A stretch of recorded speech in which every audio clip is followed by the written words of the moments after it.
In this video, we're going to walk through how to add subtitles to your Facebook video.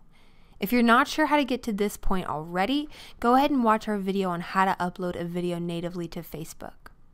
So I've already done that part, and as you can see, I've given the video a title and I've given it a description. So now what we're going to do is go over here to Subtitles and Captions. We're going to select a language. I've already selected English. And then we're going to upload. So we're going to find that SRT file. Here it is. Open. We've run into a problem. So I haven't used the correct format. So a little quirk about Facebook is your SRT file, which is your subtitles, has to have the same name as the video on Facebook plus this .en_us. So it's no problem. We'll just find the SRT file and we'll rename it. So it already has the same title.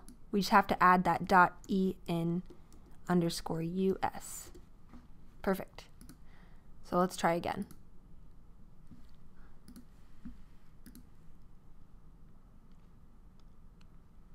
There we go. Our captions are uploaded and we're ready to either post, schedule, or save as a draft.